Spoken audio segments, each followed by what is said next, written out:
Yo! What's up? Good morning mga pre! Alright, kumusta? Kumusta ang buhay-buhay dyan? Tagal kang din ng vlog, isang linggo. Wala lang. Medyo busy-busy na kasi tayo ngayon. May pasok na kasi sa Martes. So, bili ng gamit, mga bagong, mga bagong uniform. Kasi high school na yung aking Junax, no? So, medyo busy-busy na tayo, no? Pero, hanggat may bablog tayo niyan. Hanggat may tanong, hanggat may mga tao pa na hindi nakakaunawa ng nangyari sa atin, no? Tuloy lang. Medyo matagal nga lang. So, ayun, ang topic natin ngayon is about na, bali tanong din to eh. Lagi daw silang naiinis, no? Nagagalit. So, hanapin natin kung ano yung pinagmumulan ng galit niya, no? So, ang topic natin ngayon is anger, no? Paano ba natin mamamanage yung anger na yan, no? Kasi kasama talaga yan eh. Kasama yung pagdating sa society, di ba? Pag may disorder ka, matik yan. So, ayan. Intro.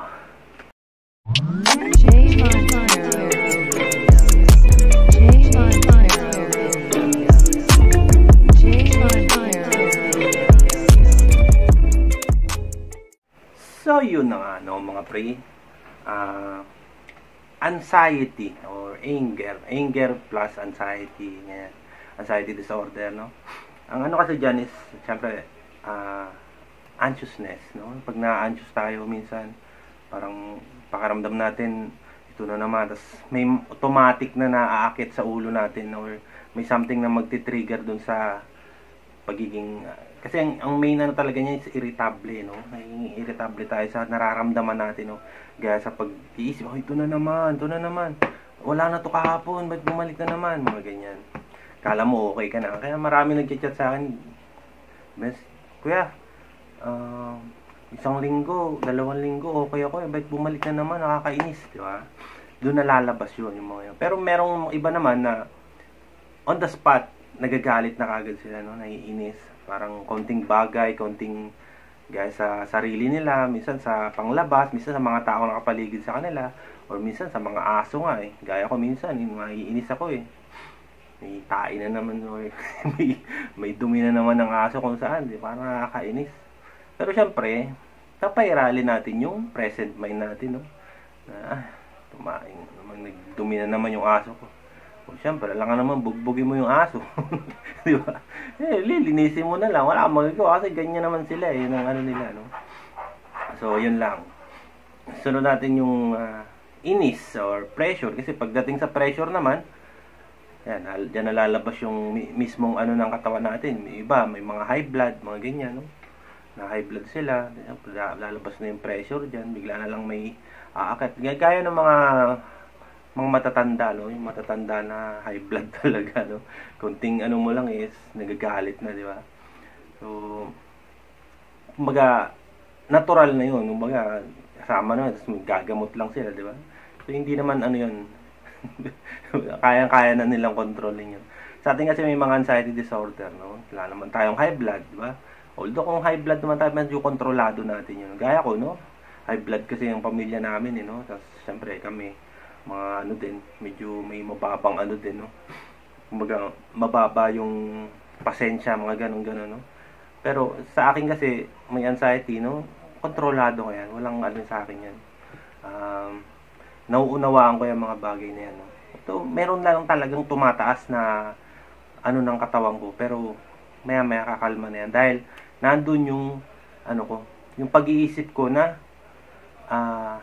ay part lang to. Bigla na lang papasok yung mga natutunan ko, no? So, sa inyo, kung kayo naman na medyo hindi nyo pa naunawaan, no?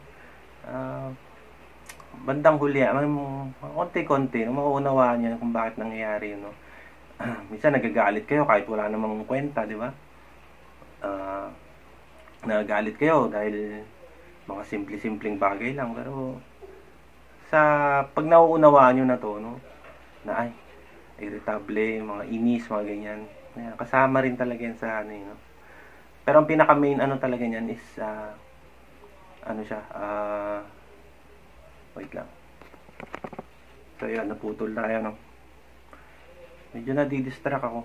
Ang lakas kasi ng ulan. Pero ano yun. So yan, ito pa, isa pa. gusto mo laging perfect, no? Gusto mo lagi maayos, organized, tapos hindi nasusunod. Pag hindi nasunod yun, boom, wala na. Puputok na naman to si galit mo, no? Merong iba yung mga sobre, yung mga may napuputokan ng ugat, no? Mga ganyan. Pero ibang ano na yun, ibang linya na yun, eh. Sabi, high blood daw, no? So, hindi natin sakop yun, no? Yan. Gusto mo perfect, no? Walang sablay, kailangan organized, mga ganyan. Kaso hindi nasusunod, bigla na lang lalabas si galit, no? Yung anger. So, by means ng mga natututunan natin, mga aral, mga kaalaman na nakukuha natin, no?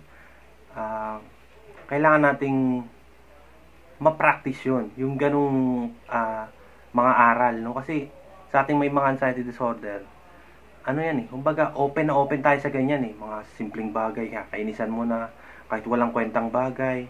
Kunyari, nadapa lang si ganito, may masasabi ka na, di ba? May mga tao talaga na ganun eh, no? Yung mga, lalo ngayon sa social media, no? Hahanapan ka nila ng butas, hahanapan ka nila ng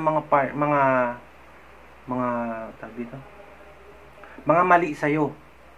Gaya ng meron nag-chat din sa akin, you know? Meron daw isang vlogger na ganun ganyan.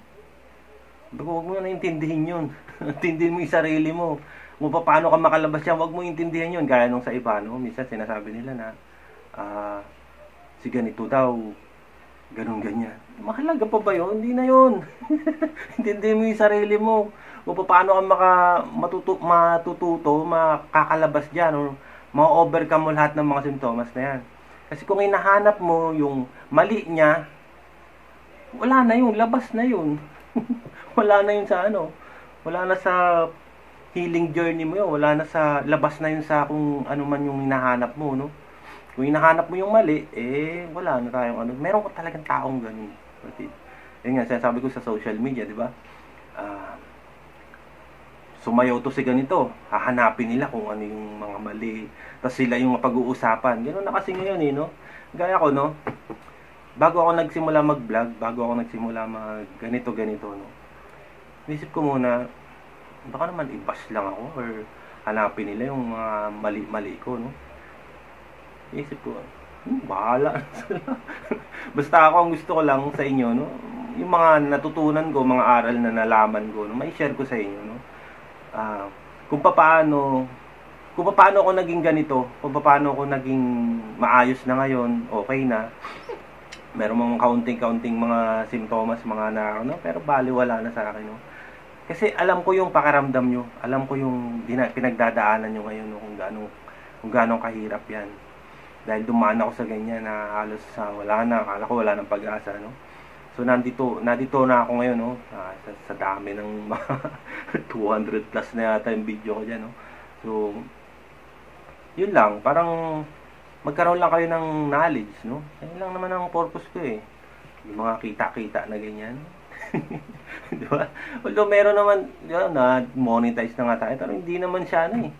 Hindi naman din ganun kalaki. Bali na, sa mga sikat lang yun. Pero ang point ko dito is ikaw, no? Ikaw na nakakaintindi or naiintindihan yung mga pinagdadaldal ko dito, no? Alam ko makaka-relate ka dito. So, yun. Ang dami sinasabi, no? Yun. Yun nga, gusto mo laging perfect, di ba? May mga tao talagang ganyan. Pero, sana, no? Mapalitan nyo yan, mabago nyo yan, ganyan na. Ang maging focus nyo is yung paggaling na lang. Yung ma-overcome nyo yan. Or matuto kayo, may malaman kayo na sa bawat araw na ginawa ng Diyos, no? Na lagi ka na lang ganyan, na may lalabas, may sintomas na lalabas. Pero, sa mga natututunan mo, ma-apply mo siya, no? Kumbaga, paano ba yung word na yun? Magagamit mo siya sa araw-araw mong buhay, no? Dahil sa part ng anxiety healing journey kasi, kailangan mo siyang isama, no? Kailangan mo siyang dadalhin mo siya araw-araw. Yung mga natututunan mo, yung minsan, vlog ko nga din to, sunod yung yung normalize, no? Yan, sunod kong vlog niya. Para maintindihan nyo kung gaano kahalaga yung Let Time Pass ni Claire Wicks, no? So, yun. Sa psychology kasi, hindi naman ako nag-psychology. Nung college lang, eh. Pero hindi ano. May mga sintomas talaga nakapareho, magkakapareho din. Psychology, anxiety, di ba? Halos ano. Pero pumapasok siya sa irritable, no? Pagiging irritable mo. Yung hindi ka komportable, talagang ganyan, no? Talagang ganyan na nararamdaman mo araw-araw, no? Tapos naiinis ka na lang, konting bagay. Gusto mo manahimik na lang, gusto mo matulog na lang. Konting tunog, di ba? Ganyan senses natin. May konting tunog, konting ingay, naiinis ka na. Ganyan ako dati, no? Kwento ko na to pero panoorin nyo. Sundan nyo na lang ano ko. Kasi bali itong mga vlog, parang series to no? Papansin nyo. Mula dun sa pinakailalim, pataas, kung ano-anong mga nabablog ko na ano. Pero yan, kung masusundan nyo yan lahat-lahat, or hindi kayo magsawa sa mukha ko, no? Kaya, maintindihan nyo yun kung ano yung pinagdadaldal ko dito, no? Baka soon, maging vlogger na rin kayo, no? Maganda yun para makatulong tayo sa iba, tapos dumami tayo mga no. Basta doon tayo sa tama lagi, no. Ang pinaka ko diyan kasi kaya ako napunta dito, yung Clearwix, yan, the best yan. Pinaka the best yan sa lahat, no. Kahit sino mga psychologist diyan. Pag psychologist kasi medyo kailangan natin yun, pero open naman no. Manood ka lang sa TikTok or YouTube, sa Google, marami ka nang makukuha dyan Pero iba pa rin yung pioneer Iba pa rin yung pinaka pinaka puno, no, na taong gumawa ng libro, no. So yan, binabase ko rin talaga sa libro, no, kaya para para hindi tayo maligaw. Yon. Sunod. Yung yung galit mo sa mga sintomas, di ba? Ano ba mga sintomas yan? Sakit ng ulo, halimbawa, sa sakit ng ulo, no. Ito na naman, sakit na. Pag ulo na ng usapan may galit talaga dyan. May lalabas na inis dyan, no. Yan, paninikit ng dibdib. Tapos hindi ka na mapakali, no. Yan, yun. So yun, pag sinabayan yung pakiramdam mo na yun, boom, wala na. Galit na talaga lalabas, no. Yan, mga panghihina, hindi ka na may gusto kong gawin, hindi mo magawa. Dahil nga nanlalambot ka, nanghihina, wala kang lakas, no? Lalabas na si fatigue. So marami pa, no? Halos lahat nga, di ba? Pag may lumabas na sintomas, nandyan. Kapag na-trigger yon yung galit na yun, wala na. So, paano ba? Paano ba natin no-normalize or ma-manage yung ating anger? Baga, anger management. Yan. Una dyan is, like ko naman tinuturo, yung breathing, no? Papansin nyo, kapag yung mga tao na galing sa away or sinigawan yung anak or galit siya tapos meron siyang something na bigla siyang hihinga ng malalim, pansin nyo yun. Or nararanasan nyo pag nagalit kayo. Whew! Di ba? Nire-release niya, kumbaga, nilalabas niya yung way ng katawan. Hindi yun hindi yun ginawa mo. Kusa talaga yun. Kumbaga, mangyayari yun na hindi mo lang halos napapansin yung iba minsan. Ano ba tong anak ko? Di ba? Mapapansin nyo yun, di ba? So, nakakaano lang, no? Minsan, meron din mga part ng natin, ng katawan natin. Minsan, yun pag tumatakbo kayo, di ba?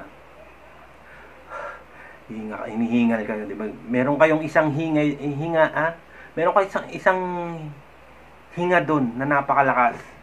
Mapapansin niyo yun. Hindi niyo man napapansin na halos yun. Meron kayong ganun. Hindi niyo lang halos na yun. Pero kasama yun. Yun yung pinaka maglalabas kumbaga magre-release ng energy or adrenaline something na para kumalma ka. Yun. Yung na aral na natin yung sympathetic at parasympathetic, di ba? Yun, balikan nyo na lang. So, yun. Siyempre, analyze, no? Number 2, analyze muna. Kung ano ba yung kinagagalit mo, ano ba yung kinakainisan mo.